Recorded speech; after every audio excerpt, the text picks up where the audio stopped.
Hello, everyone. Welcome. I'm so excited to have you here.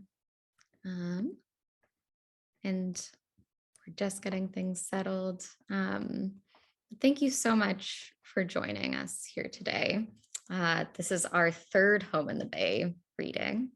And these events have been such community medicine, and it really has been a joy to engage with all of you. And so I'm so excited to invite you into this space. And I want to acknowledge that we may be holding and bringing a lot of different feelings into the space right now. Yeah, my name is Emma. My pronouns are she and her. I am the Director of Acquisitions and Programming at Lute Books, an intersectional feminist press dedicated to publishing literature by those who have been traditionally underrepresented or excluded by the literary canon. And we have a really, really amazing lineup of readers here for you all today. I'm really excited. But before we get to know them, along with our MC, I want to acknowledge that Aunt Lute operates on the unceded ancestral homeland of the Ramaytush Ohlone, who are the original inhabitants of the San Francisco Peninsula.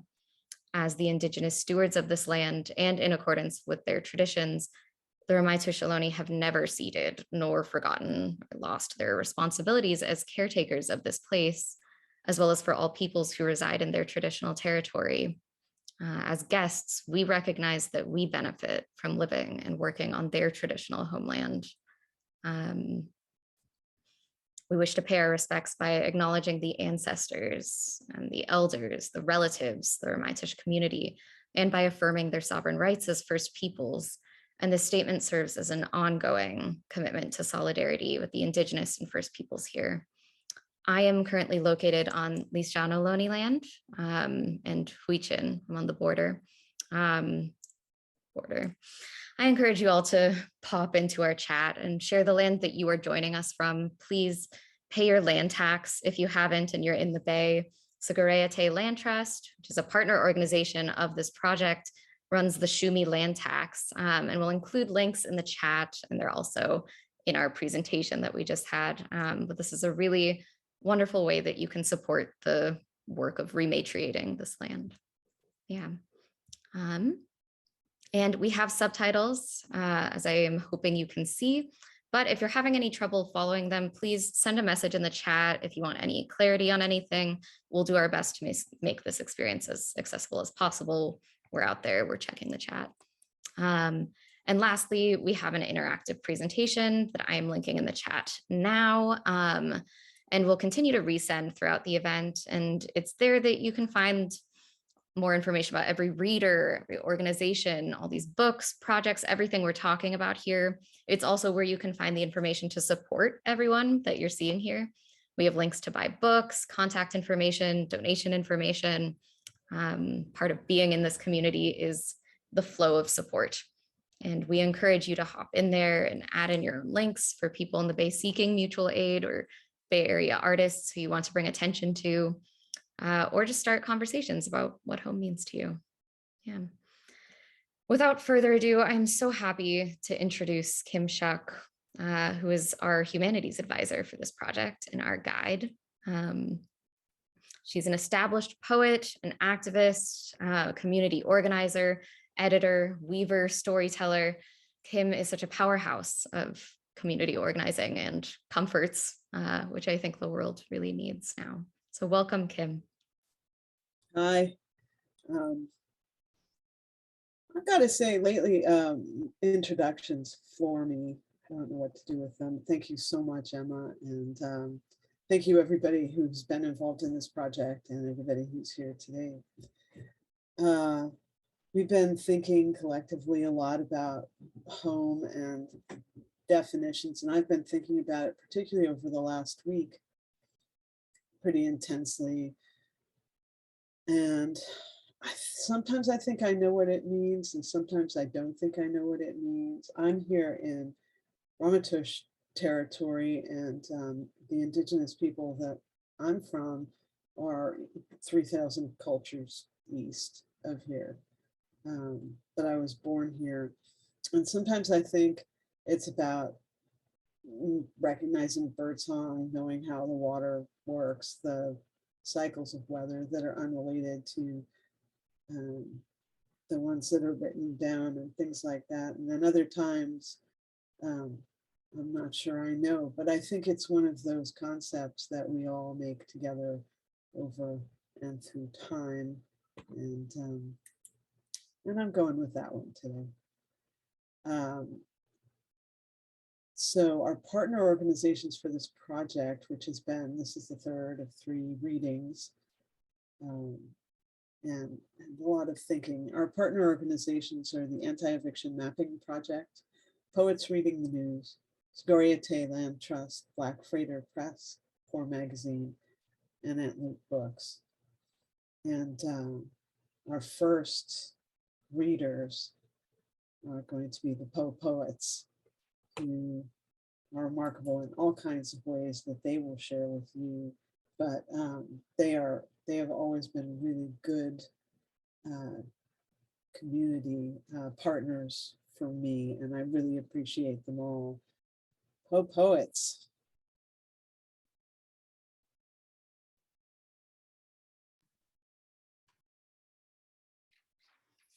Hey everybody, go for it.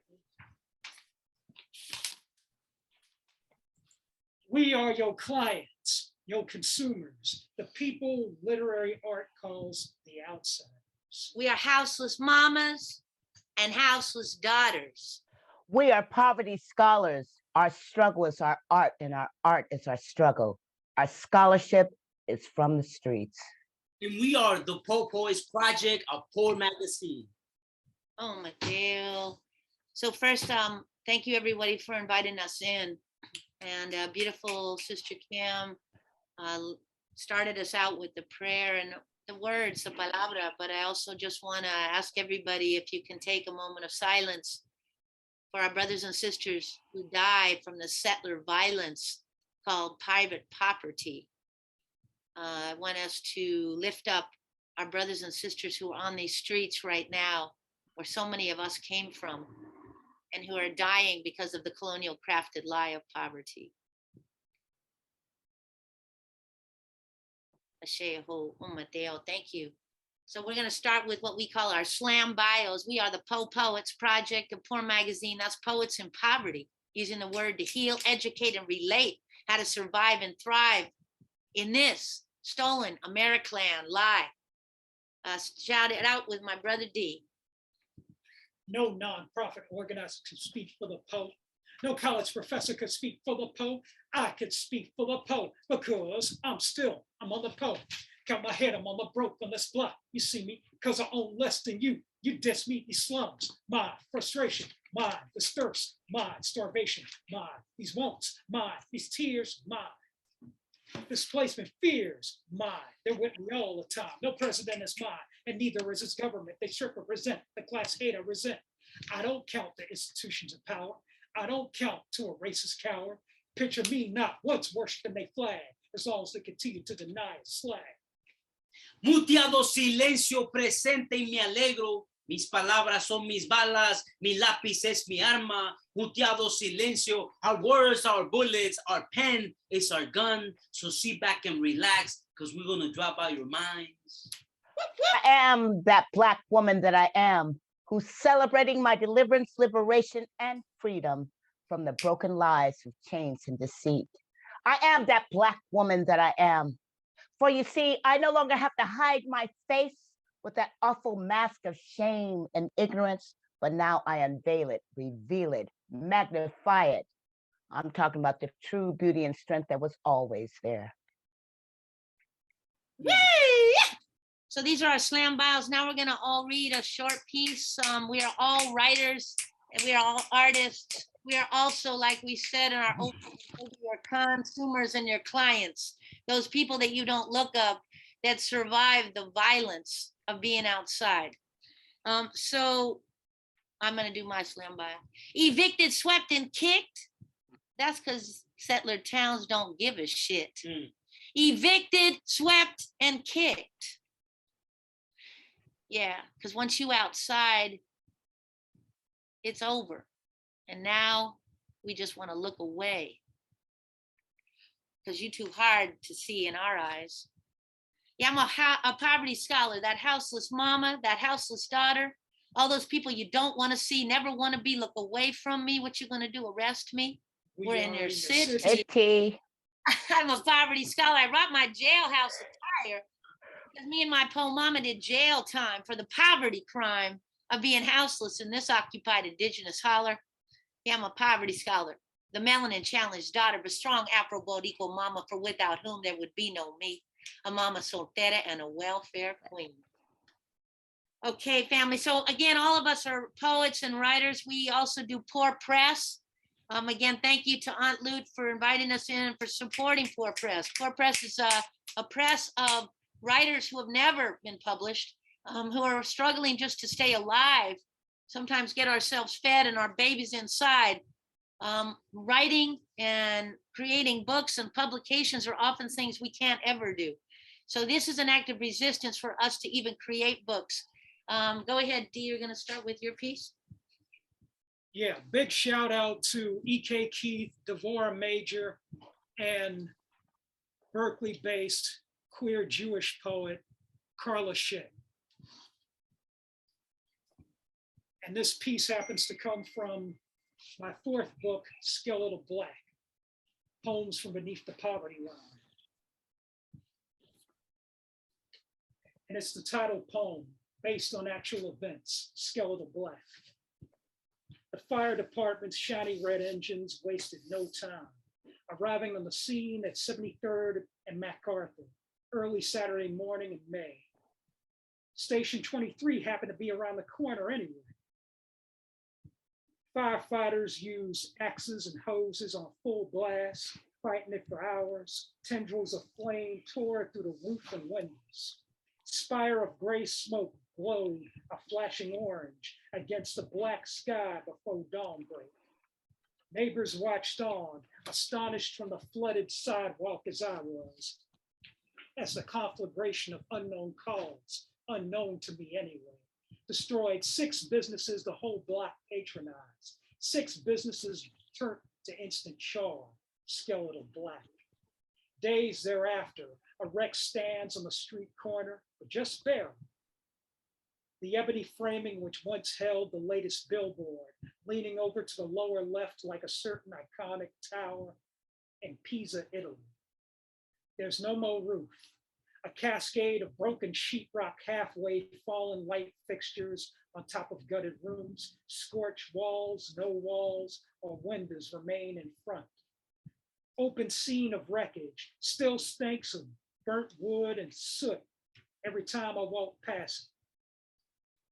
An idyllic mural of the Oakland cityscape painted on the side wall, a solitary stove sign, are all that stayed intact from the mysterious blaze. Easy Pay Payment Center, Millennium Tax Service, MacArthur Nails, Starfish Seafood Cafe, Dolphin Pharmacy, Kingdom Builders Thrift Store, depended on, now gone like the Walkman, the VCR, the pager, relics of the past. Rubble and a chain link fence surrounds the exposed storefronts now, not customers. The firefighters claimed it was faulty electrical wiring that started the blaze from the attic of Easy Pay. But the neighbors knew better. They suspect foul play. Something smells worse than smoke and burnt wood about all this. Something seems 1970s New York City spatial deconcentration about all this. The mysterious fire, the ruins of the old building on 73rd and MacArthur, once home to small Eastmont businesses, just crispy sticks, skeletal black. Makes me cautious and far more vigilant than before, looking for most signs of forced upon change in the neighborhood. Already there's been 3. First came the arch, then the evictions, then the arsons. Their desire to redevelop burns our houses down. Their pockets grow fatter from our removal. Their power is derived from our pain. That was the title poem from my fourth book, Skeletal Black, still available from Poe Press. PoePress.net. Check it out, family. Francis. Okay, I'll be reading from The Making of Auntie Volume 2. Okay, Chapter 1, Growing Up on Nielsen Street. My neighborhood was wholesome on the outside, but on the inside, the story was much more complicated. Racism, trauma, abuse, and neglect could be found everywhere. From my Bay Area family to my Bay Area family life, to my time in Houston, Texas, to the children's home, to the foster home, and everything in between. Hurt seemed to follow me everywhere. Growing up as a revolutionary, looking for love and community was something very hard to find. Even though my life started in what seemed to like a good community, eventually I would find that family, a new kind of family, created for people going through the same things that I'm going through. But first, there was Nielsen Street, North Berkeley, the good side of town, the vision of everyone integrated together. But the reality of this vision caused me to have an identity crisis. I wanted to be white. My best friends were white. All my friends were white and rich. But I came from a broken home, and my mother's family was color struck. Being as colonized as they were, while appearing politically correct, the hatred was well hidden. But they hated themselves. And so they lashed out at me for being dark-skinned, for being a constant reminder of who they really were. These folks were all light shades of Black. And in the public, they were part of a bourgeois diversity. But behind closed doors, I was just a dark-skinned ghetto girl to them. And school wasn't much better. The bullies lined up every morning as I paid them off to leave me the hell alone. I will never forget the time the most popular girl threatened me to beat me up after school. I hated school. This is where I spent most of my time growing up in North Berkeley, the good side of town. Black as night in a world where white was always right. Big lips and pug nose and desire to be just the opposite. I truly believe that blondes had more fun. But the Natanola bleaching cream was shoved in my face as I remember watching my sister put sweaters on her head, putting clothespins at the end of the sleeves to give her that white girl swing. This was as close as she was going to get to having white people's hair. And then there were the clothespins my grandmother would encourage me to put on my nose in hopes of straightening it. She did this because she loved me. I do believe this. She wanted me to fit into society with my appearances. But so when naturals came out, it was such a blessing in disguise. Wow, actually people that looked like me. Mount Zion Baptist Church, I hated Sundays. I was expected to go to church all day long, Sunday school, morning service, Baptist training union, and evening service. After all of that, my grandmother loved me so much that she made sure that I was churched out. And I believe that she felt that this would help me get into heaven.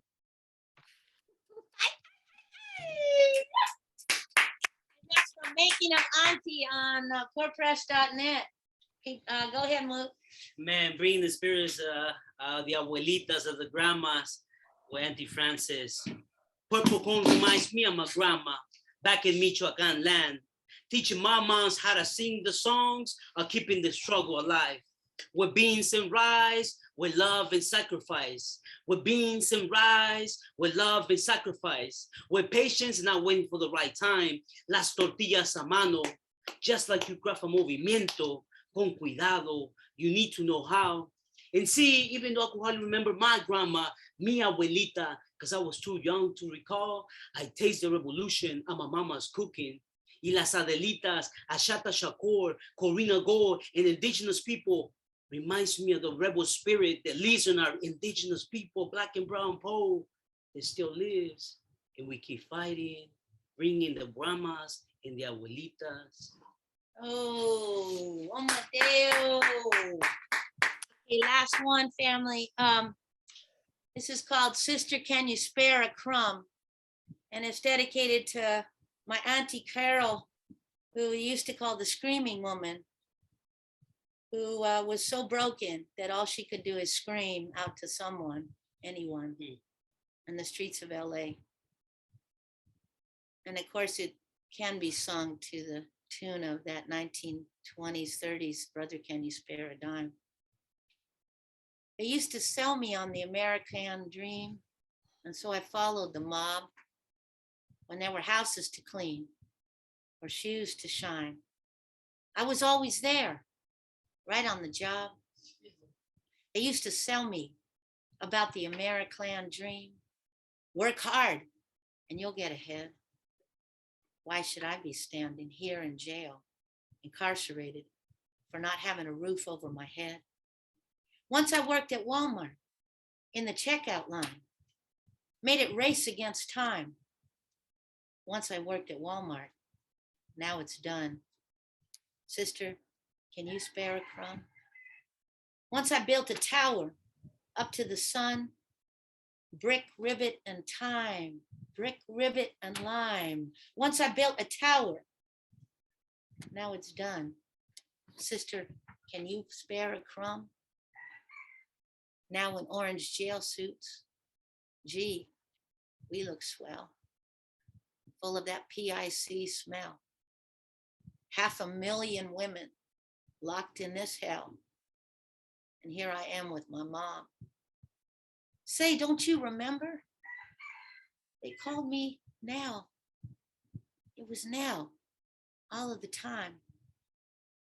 Say, don't you remember? I'm your pal. Sister, can you spare a dime? Thank you, everybody. Poe Poets Project, the Poor Magazine. So much love. Oh, Mateo. All right. Thank you so much. Wado Di. So our next reader is J Spagnolo. J Spagnolo is always trying to find out who J Spagnolo is and how to be the best version of that. They've embraced the titles poet, editor, and artist. And in 2016, they co-founded digital poetry journal, Poets Reading the News, co-founded, sorry, the digital poetry journal, Poets Reading the News. In 2019, Jay also became a parent to a wonderful kid who they raised with their partner, the novelist Joseph Harry Silber. Jay is transmasculine and uses the pronouns they, them, or he, him. He's a citizen of the United States, the United Kingdom, and Berkeley, California. If Jay had one wish, he would wish that everyone enjoyed complete mental health. Thank you for that one, Jay. Welcome. Thanks, Kim. Yeah, thanks, y'all. I've been reflecting a lot on this concept of home as I am preparing to transfer myself and my family to New York for a few years. And we plan on coming back, but it's been a lot of reflecting on the mentors that I've had during my stay here, which has been 11 years now. So I want to offer some bouquets to this place. I feel like it saved my life. Bouquets of fuchsia, yarrow, and poppy, messy, drought tolerant, covered in tiny bees. Lay them with a community meal under the rainbow fairyland sign near the lapping edge of Lake Merritt. Look at it sideways and you'll see a face, a dearly departed tender of souls, like Blackberry or Donalda or Ben Runnels or Moira Roth or Ara Joe or Daphne Dorman squinting in the sun. So my first poem, I just want to give a trigger warning, police violence. There's something uncooked about the Bay Area. People are not content to eat the meat served to them. When there's a call to action, they flee from their homes. Maybe it's all the smoke in the air. We saw it after Ferguson, when we all became legion against the state's racist violence. And I walked on the highway as men yelled, "Hands up, don't shoot," to the blue light, and the fog became a place for rage. The streets were consecrated with protest. When they dissolved, we still walked in those holy footsteps. The gift this place gave me was direction for my rage. What could be a more wise lesson, more clarifying? When I first arrived in Oakland, it was Occupy, a separate city manifested from pure activist imagination. Paths of wood connected canvas homes to an open kitchen, social services, massage, childcare, and a rotunda where we all became a governing body. And I slept hard on the sidewalk. Whose streets are streets? And then the city turned on the sprinklers and didn't turn them off. But I learned the way we treat each other is how we make our own culture. Listen, like Blackberry, right? He was the best. He was a singer. Did you know him?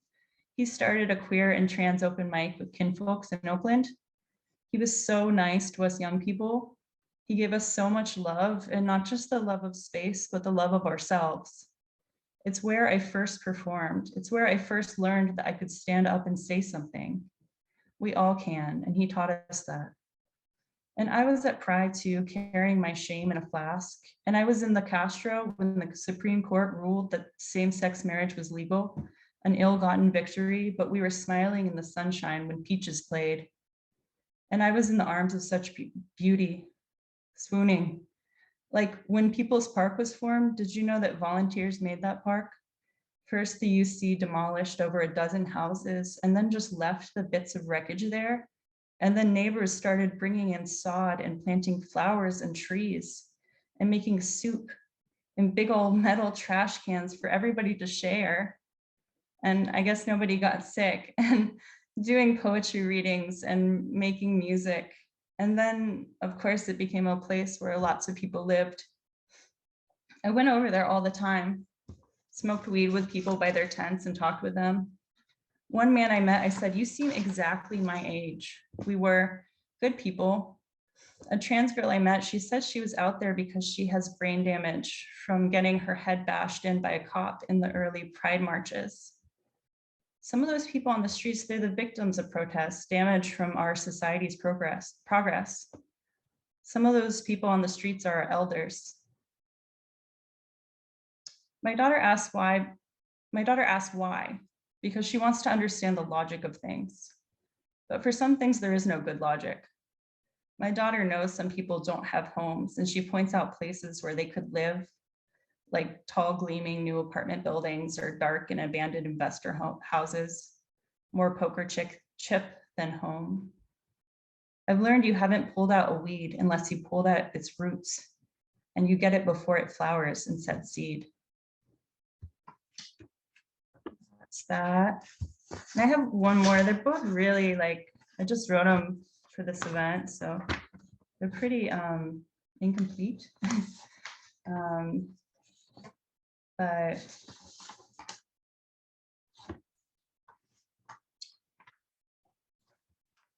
yeah, I just wanted to give a trigger warning on suicide.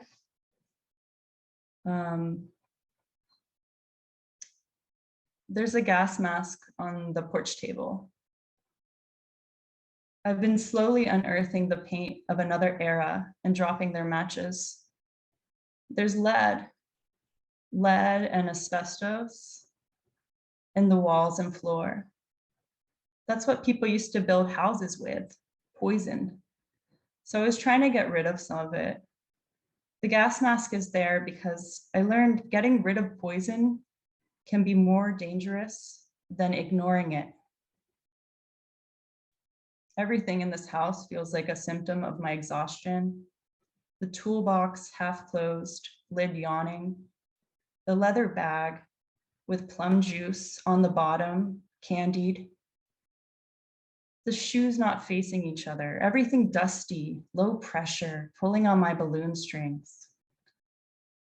For a time in Oakland, I hosted dinner parties for LGBT people to talk about their lives. We talked about the closet. We talked about shame and mental health. We talked about history. I recorded those conversations. I thought I was making a podcast, but then I lost a friend. You lose many friends here. I mean, Daphne Dorman, she died and she was part of one of those conversations. She said, instead of throwing shade, she always wanted to throw light. She used to mentor people at the LGBT Center in SF, and she had a daughter. Her death really affected me, and for a few reasons, I scrapped the project. She said that her coming out as trans was coincidentally on National Coming Out Day. She hadn't planned it.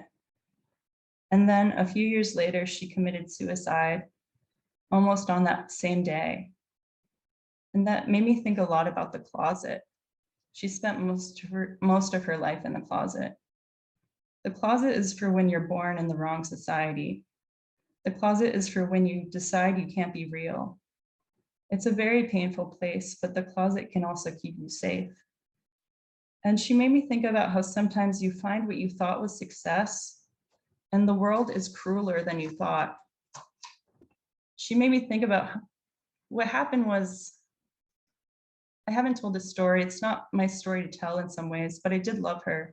And I think what happened was she got a recurring gig with Dave Chappelle.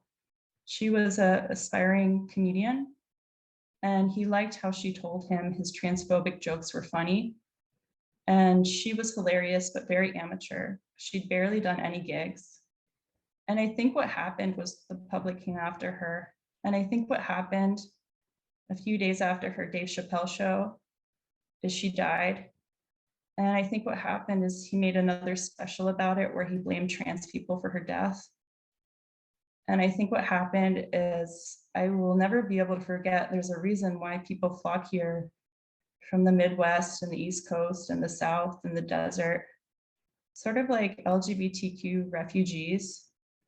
And I think what happened is she didn't realize what it would mean to leave here for a larger stage. And I think what happened is we lose too many people. And I think what happened is the world we created is too hard. And I think what happened is we put poison in our homes. Thanks. That's it. Thank you so much. Really felt some of that. Okay, our next poet is E.K. Keith, who is a Latinx poet who shares her poetry in print, online, on the radio, at poetry readings, and sometimes on a certain street corner in San Francisco. Her first book of poetry, Ordinary Villains, Nomadic Press, 2018, earned her nominations for the California Book Award, CLMP Firecracker Award, and the Pushcart Prize. She organizes Poems Under the Dome, San Francisco's annual open mic celebration of Poetry Month inside City Hall. Her work as a public school teacher librarian has been especially interesting over the past couple of years. And EK is one of the people that you would be blessed to have on your team come the zombie apocalypse. Welcome, EK Keith.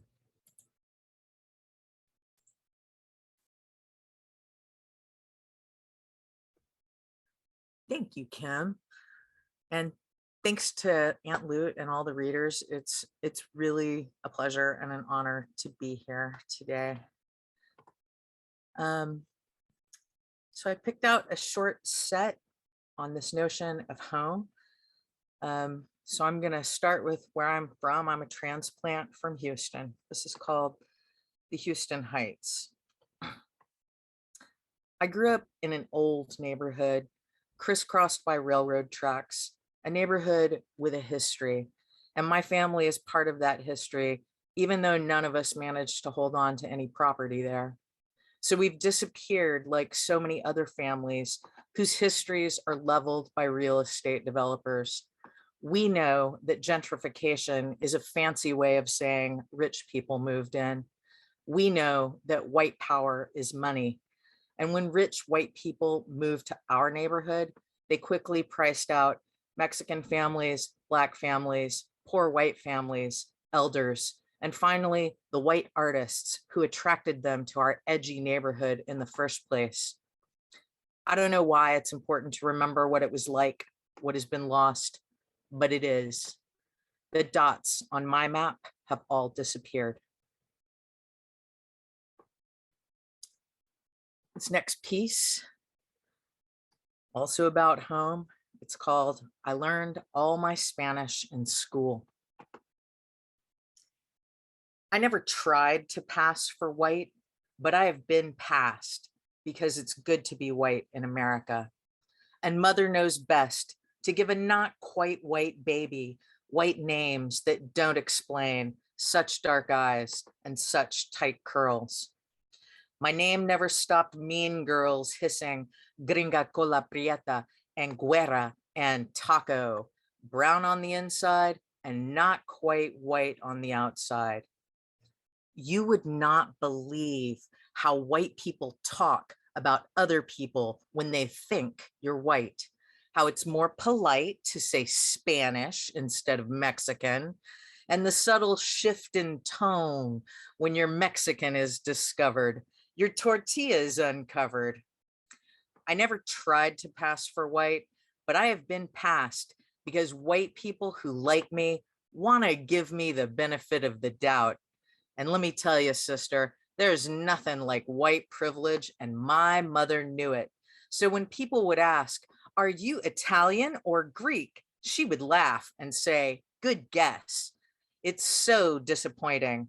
Such dark eyes and such tight curls fail to fit in. Not white, not Mexican. I have been passed. I identify as white trash. My mother is Mexican, but her family doesn't mind porque no hay indios en la familia. And since I learned all my Spanish in school, it was years before I understood. It's good to be white in America.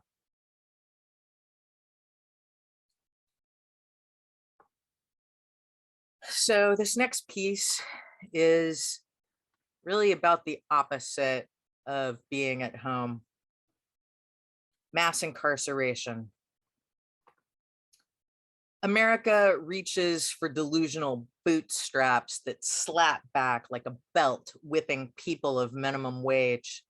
America believes it's criminal to be crazy in the land of the free samples and the home of the brave soldiers who trade their sanity for false promises of the future in the poverty draft. America won't hire veterans or felons, not even if you've served your time. Mass incarceration breeds a culture of alienation, and America's self-hatred is inevitable recidivism. For all the problems that she's caused them, America blames her children, and she solves them like a vicious mother who eats her young. So I have a complicated relationship with my current home in San Francisco. And I wrote this next piece after attending a number of protests after George Floyd was murdered. Anti-racism is a state of mental health. We can't see ourselves any more than we can see each other. It's like sometimes on a rough day, an ugly person looks back at me from the mirror on the bathroom wall. And I think, damn, where did that pretty woman go? Is she hiding back there somewhere in Mirrorland? I have my suspicions about the ability of science to describe how a mirror really works. But it's not the mirror, it's the eye. And how we see collectively is racism, a societal dysmorphia that results in self-hatred and self-harm. What would it be like to be the light, particle, wave, something not quite yet described, to be the light in the mirror, reflected, deflected, redirected? Does a light particle see her own intensity and flinch? And if I can barely see myself and you can barely see yourself, what does that mean when we look at each other? We change how we see. We change who we see. Use the mirror. Get the hate out of the eyes. And we're just gonna, I got a couple of pieces to round out this little word journey. I take a lot of road trips to Texas, but not much in the past couple of years. But this is from the last time I did that. In between. Everybody's at the rest stop. It's hot, but there's shade over picnic tables, mostly empty, except for me. It's windy. The car's been blowing around, and it's time to take a break from the road, the lane changing, the speed dangering. That border cop's got a lot of nerve looking for normal conversation after pulling every car off the road. Seems like they should all enroll in a class on American democracy. I'm far from home, but getting closer to where I'm from. So this is Texas again, just as complicated as ever. And finally, I'm going to leave you with a little love. After a summer spent apart. The refrigerator rosé is past its prime, but it's okay. We drink it anyway. We're used to California wine, and this is French, so we pretend it tastes like it should. We sip between tart kisses. I missed you, and I'm so glad I'm home. Thank you, everybody. Thank you for listening, and thank you, Aunt Lute, and all the poets. I hope if I get judged by the company I keep, it's today. Thank you, Ike. I'm hopping back in here to introduce Kim as a reader now, that I want to acknowledge how heavy these past readings have been and how beautiful. And these are really big things, and makes sense because being home in the Bay is to reckon with these things, and it's sad and it's beautiful. But I'm so excited to hear Kim read, who has just been emceeing for us for all of these past events. Kim Shuck embraces the fool and jester qualities of being a modern poet and artist, and she's a devotee of San Francisco, whose hills she wanders, nearly always on foot. Her maternal grandparents met at a Polish hall on Shotwell, and she spent many hours with her mother and grandmother, wandering Mission Street, Miracle Mile, taking books out of the Mission Branch Library, and watching aquarium fish on the ground floor of what used to be Hales. She firmly believes in carrying a bubble wand, keys, pen, notebook, and cat's cradle string at all times. Shuck is an indigenous writer and is widely published in journals, anthologies, a couple of solo books that are all spectacular. She enjoys volunteering in SFUSD elementary school classrooms to share her loves of origami, poetry, and basket making. In other words, math of various kinds. And in 2019, Shuck was awarded an inaugural National Laureate Fellowship from the Academy of American Poets and a PEN Oakland Censorship Award. She's won so many awards and has so many recognitions, but something excited to look forward to in the coming days is the publication of her essay collection, Noodle Rant Tangent. And it's not yet available for pre-order, but you all should keep an eye out. Especially once you hear Kim read. I know you'll be sucked in. So thank you, Kim, coming up. Thank you, Emma. Yeah, the essay book is like sitting at my kitchen table. A few of you have done that. It's basically me being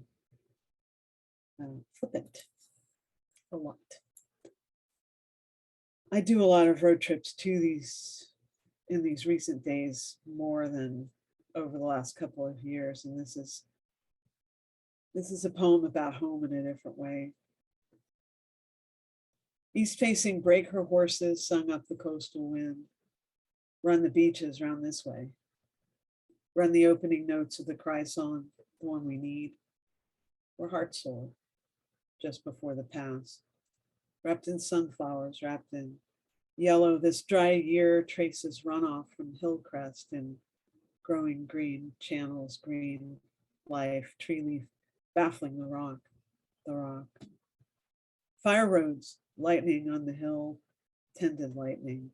The molars of the San Gabriels, row behind row, and the whole calendar of my elders mapped in cornfields. He asked me, what would you call that corn? It's green corn, I said. Is there a ceremony? Yes. And that? That's corn breaking tassel. And that? Corn in tassel. Thinking May and her relationship with corn, reaching no conclusions because we call her the name of creation. We call her that, and there's no difference. Fields of nut tree massacre, roots reaching upwards like a curse, and then living orchard of almonds, hooded places down under, down in, watching the virga cracking cathedral clouds, the song clouds, wild spirits in the fields dancing dust and spirals, my small mammal self wanting to burrow into the dark under orchard, where the trees are so particularly aligned, and yet somehow rebellious. This next piece is part of a collaboration with Lisa Ruth Elliott from Shaping San Francisco. I got very aware of if not home, then house during the pandemic. And I've thought about those concepts a lot, not only for the homeness of it, but also because I live in a place and was located in a generation where a lot of people were redefining family in all kinds of different ways. And I was just thinking about how we do that work, particularly after Jay's reading and the concept of the sort of this queer diaspora that's been happening for some decades here. But being stuck inside was an interesting experience of neighborhood in a funny way. I become the wanderer, a transformation not yet complete, become the ambivalent edge in the catalog of floor and step squeaks. Predictions rest gently on warped glass. Through the closed window, the world runs and slips. Sing balance, sing the world balance. There are the pockets of sound we forgot ourselves in, the ways we pretend we are not, we are a shiver in the water. Home, the place where we collect at low ebb. The day slides sideways. Rain, rain in the night. The walkers stop and stare up at the window. I wave, they wave. We gather into the low places. And this one I wrote particularly for this reading, and will be my last poem. And I thank you for your kind ears. Home, the year's light calendar through the house. Whose window reflection? Whose patch of kitchen floor? Feet know the black and white squares by their relative collective heat. Neighbor brings some of her spiced noodles because we put her trash cans in. The other neighbor has zucchini, plums, which appear on the porch. We invite them into our kitchen and the street cats, but not the coyotes. Predators now at night, late afternoon, early morning, their home times expanding. We think someone's feeding them maybe up the street. Poem man congratulating himself for minimal civility dwindles until the poem man is home too. My streets are so complicated, click and shift, so seasonal in the time of drought. Can you smell the lack of water in this valley? Forehead against the downhill tree damnation of it. We each have to untangle our own discord, each our own inherited trauma, find the poem, the next poem. Self is the only real raw material, chapped as it is, romanticized as it is. But if you want it, home is how we float when we're light enough, when we're unsnarled. Uphill, they tear apart another hope. Home. They were married till he passed, those two. Don't talk to your neighbors, says the Stanford study. So much information, so little knowledge. The old won't move out and make space, says the newspaper article. Neighbor, his wheelchair, his experiences, our breakfasts like sunlight on the kitchen floor, predictable. A calendar every Sunday, because home is people sometimes, is personality flakes sometimes, is breath, because home is some people, others think of location as a prize. This celebrity place might be disappointing in person, like the actor's daily voice, not the performance one. We might become community, may digest this new, often indignant cohort. The next wave of love is better. The daily voice is truth. Maybe this hill is your home too. Thank you so much for inviting me to read, Emma. Ooh. Thank you. Now with the other hat back on. Tongo Eisen-Martin. Originally from San Francisco, Tongo Eisen-Martin is a poet, movement worker, and educator. His latest curriculum on extrajudicial killing of Black people, We Charge Genocide Again, has been used as an educational and organizing tool throughout the country. His book, titled Someone's Dead Already, was nominated for a California Bookstore Award. His book, Heaven is All Goodbyes, was published by City Lights Pocket Poets series. He was shortlisted for the Grivens Poetry Prize and won a California Book Award and an American Book Award. His latest book, Blood on the Fog, was released this fall at City Lights Pocket Poets series and named New York Times Poetry Book of the Year. In 2020, he co-founded Black Freighter Press to publish revolutionary works. He is San Francisco's 8th Poet Laureate, a thing that I'm just going to pull away from his bio for a second and say that I predicted. So welcome, Tongo Eisen-Martin.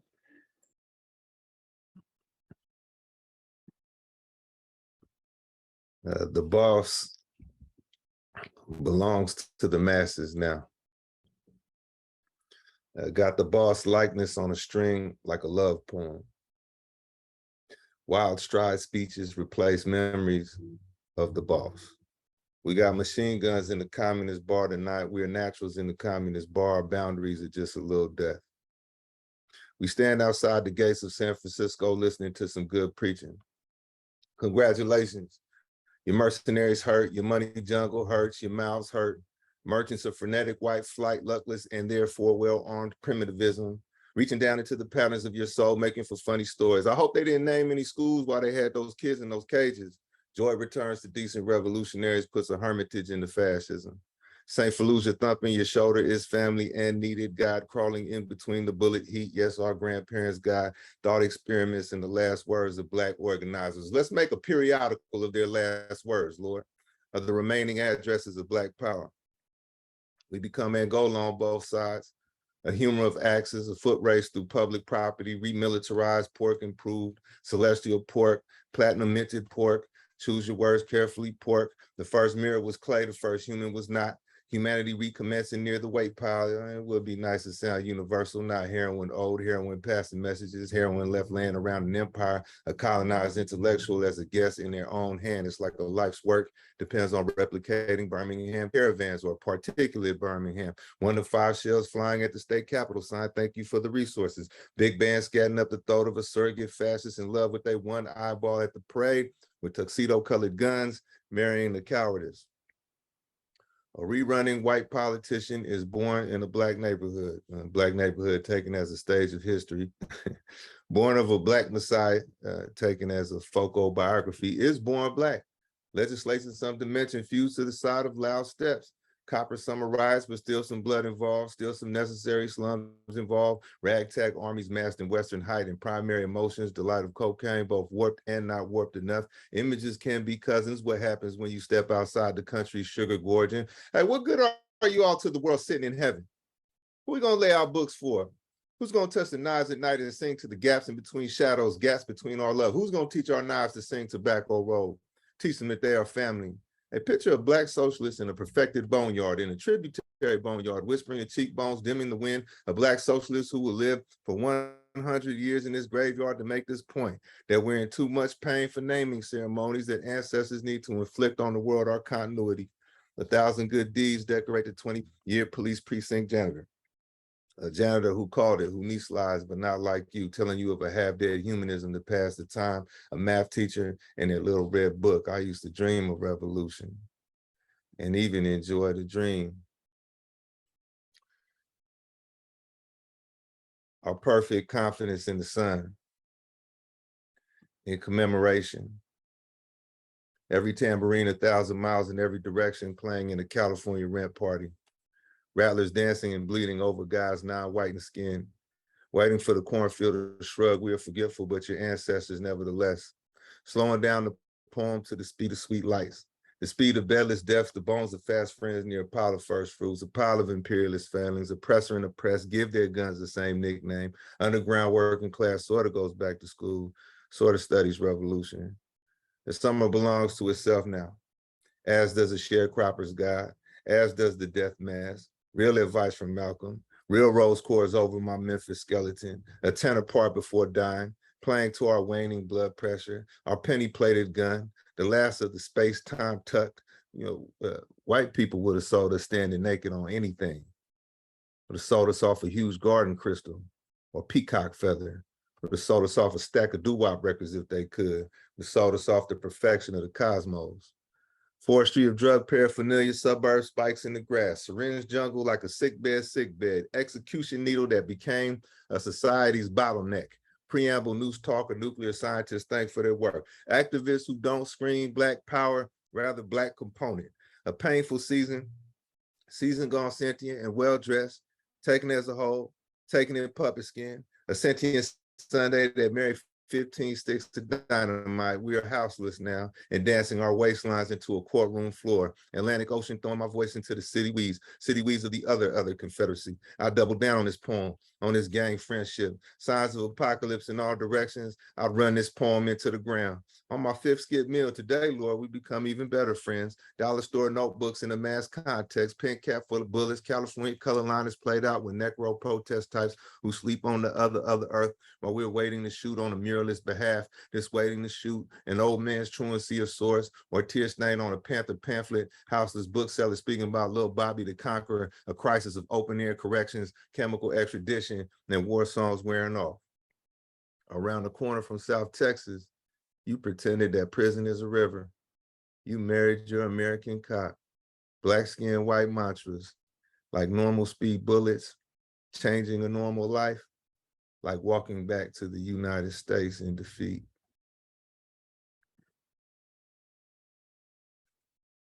And in conclusion, a San Francisco police chief says, yes, you poets make points, but they are all silly. Police chief sewing a mouth onto a mouth, police chief looking straight through the poet. Flesh market both sides of the levee, changing plans, both sides of the nonviolence. On no earth, just an earth character. His subordinate says, awkward basketball moves look good on you, sir. Yes, we are everywhere, sir. Yes, unfortunately for now, white people only have Black history. We will slide the wallpaper right into their cereal bowl, sir. Surveil the shuffle. Now, I'm a beggar, and all of this day is too easy. I want to see all the phases of a wall. Every age it goes through, it's humanity, it's environmental racism. You know, we call this the ordeal blues. Now crawl to the piano seat to make a blanket for yourself. Paint scenes of a child dancing up to the court appearance and leaving an adult, but not for home. Atlantic Ocean charts mixed in with parole papers, mainstream funding the ruling class, only pacifism, ruling class printing judges, fiat kangaroos, making judges hand over fist, rapture cop packs and opposition whites all above a thorny stem, cast plans picked out like Vans for the murder show, Anglo saints addicting you to a power structure. You want me to raise a little slave, don't you? Bash his little brain in and send him to your civil rights. No pain, just a white pain. Delicate bullets in a box next to a stack of monolith scriptures make these bullets look relevant, don't it? I remember you. Everywhere you lay your hat is the capital of the South. The posture you introduced to that fence, the fence you introduced to political theory. If you shred my dreams, son, I'll tack you to gun smoke.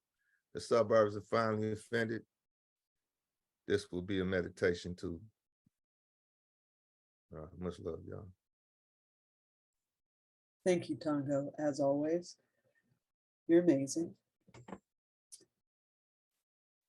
The next poet and the last poet, apart from the kind things I'm about to say in her bio, which are mere thread of the things that could be said, is one of the luckiest things that ever happened to my life. I have every greatest respect for this woman. She is amazing. Devorah Major is an art activist, poet, novelist, essayist, professor, mother, grandmother, friend, and lover of the earth and its peoples. Born and raised in California, Devorah Major served as San Francisco's third poet laureate, 2002 to 2006. In 2019, her sixth book of poetry, With Open Arms, was released in Italy. A Willow Press editor's choice, her seventh book of poetry, Khalifa's Daughter, was published by Willow Press in 2020. Her poetry play, Classic Black Voices of the 19th Century African Americans in San Francisco, was premiered at the San Francisco International Arts Festival in 2015. She's taught poetry in the schools, community organizations, juvenile detention centers, and prisons. Devorah Major performs her work nationally and internationally, with and without musicians. She's been a participant in international poetry festivals in Italy, Belgium, Bosnia, Jamaica, and Venezuela, and performed her poetry in France, the Bahamas, and Germany. She is amazing. Please welcome Devorah Major. Thank you, Kim. Thank you, everybody who's read. This is, well, these are some hard times we're living in. These are some times. A friend of mine sent me an article today that the astronomers have discovered some kind of radio signal, some light years, billions light years away, aiming towards us. And all I have to say is that if these ETs arrive and learn English, I hope they take heed of the poets for their information and not the media.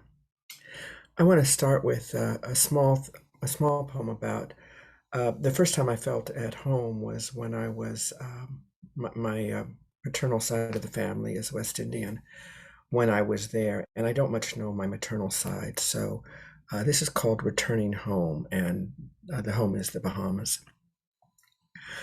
A boy in khaki shorts and sandals loped down the packed dirt road, black skin sweating years of sun kisses, a large package balanced on his head as we rode to Aunt Margaret's New Providence house with her avocado trees weighted with ripe fruit. Africa? I queried my father, who drove the tree-lined narrow street. Bahamas, he laughed, but yes, in many ways the same. Home. Eleuthera, rocky and green, dressed in smooth white and pink beaches, adorned with empty conch shells, humming deeply. Home. The ancestors accepted this long, thin island as their home. Despite hurricane whirl and growl, our family was planted, and we grew thick and lush, spreading branches, bearing fruit under her skirts until she gently urged us out. And there are very few of us left on the island of Eleuthera, but a fair amount on Providence Island. But most of us are either in America or in Great Britain. And this next one is American identity. I got so sick of people saying, this is not who we are. This is not who we Americans are. This is not who we are. Newspeak pundits splice in between commercials, turning from the truth. But this is indeed who many of us are. American seditionists and murderers, racists and rioters and vandals with a history of rampages painted across the globe.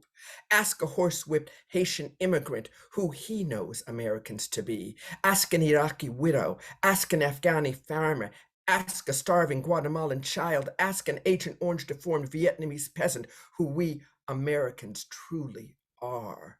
Take note of the first peoples of this land slaughtered, the African people enslaved and tortured, Chinese people sacrificed for railroad hegemony, Japanese people imprisoned and reviled, Muslim people scorned and exiled. The list is long and has no end. This government and we, the people, with all our warts and wounds, this is who we are. I cannot point fingers at everyone, but let us be clear, the aberration is not them. So do we excise the cancer or keep denying that it's part of our body while it grows more virulent, metastasizing on all of our vital organs? You know, COVID-19 is still very present, so I decided to read this because we pretend that it's not. And I was lucky to be housed in a comfortable setting throughout the worst of it. So this poem came when I was thinking of those who were not housed, COVID-19 and the unhoused. I wonder at those in doorways, under canvas tents, sheltered beneath cardboard cartons, inside dented, cramped cars, their dry coughs echoing into the night as they shiver inside their fevered flesh. What does pandemic mean to the unhoused, who we have already socially distanced, easily averting our gaze, righteously avoiding getting close enough to put a dollar into a palm or a smile into shadowed eyes, not seeing, much less acknowledging, that they have lived for years in a pandemic of poverty, a pandemic of hunger, a pandemic of danger, a pandemic of struggle with very limited rewards. What now of this new virus pushed down their burning throats to rest inside their eternally broken hearts?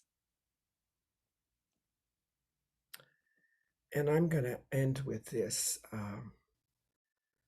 According to the King James Bible, which just the name of it should give one pause, the meek will inherit the earth. And I thought, nah, I don't think that's the way it really goes. So I found out about that. Who shall inherit the earth? In Amharic, I once heard the correct translation was not the meek, broken, crushed, humiliated, low who would inherit the earth, but the gentle. And we are inheriting these streets, even as we sleep on them and are swept up only to return. Sharp the edges of so many lives, fierce with hunger and pain, so much disillusionment, and so very few triumphs. Even as the rulers squeeze tighter, cutting short our breath, hobbling our steps, harnessed together, we will inherit the earth, such as it is. Sad with violence and petulance, the air clouded and gray, islands covered with an ever-rising sea turning. Even as they wage their gruesome wars, killing and selling, buying and exporting death, advertising the price for each kill, factored into the decision to research, develop, manufacture, and buy the newest weapons to kill more quickly, more anonymously. Even in the face of this hegemony of arms, every side buys from every side sells to every side. Even the pawns choose their weapons, aim and fire and die. Still, we gentle are joining together more and more tightly, inheriting the earth from these others who want only to have, to hold, to own, to control, as if they were hurricane and sun, arrogant in their perceived power, not understanding that all of it will explode or else disintegrate, and they will be left with misshapen, impotent stories of the times that used to be, while we will remembering our many losses along the way, still wounded and reeling, we gentle will inherit the earth, pull out our seed stock, and begin to plant anew. Thank you. Well, thank you to all of our readers. Thank you to the poets. Thank you to J Spagnolo, E.K. Keith, Tongo Eisen-Martin, Devora Major. Thank you, Aunt Lute, for this project. Emma, thank you for all of the time we spent together projecting. And thank you to everybody who's attending, because without you, it's not an event. Emma? Yeah, I want to invite everyone who read to put your camera back on so I can take a group photo. But I just want to say how meaningful this was. This was such a beautiful, beautiful reading and such a note to land on about our inheritance. Devora, thank you. Like, what a special, just a special flavor to leave in my mouth. But yeah, I'm going to take a group photo, but you're not going to hear anything. So it's a screenshot. All right. Well, thank you all so much. Thank you everyone who's here. We're putting survey links in the chat for anyone to give any feedback or any needs, any messages you want to share. But overall, this has been such a wonderful experience and such a beautiful project. And every reader today just shared something so amazing. I cannot believe how lucky I am to be in this space hearing this. Yeah, thank you all so much. I hope you all have a beautiful rest of your week and find some ease and comfort in what are clearly very troubled times. Everyone shared very brutal things. And I wish you, yeah, comfort and pleasure. Yeah. All right. Thank you, everyone.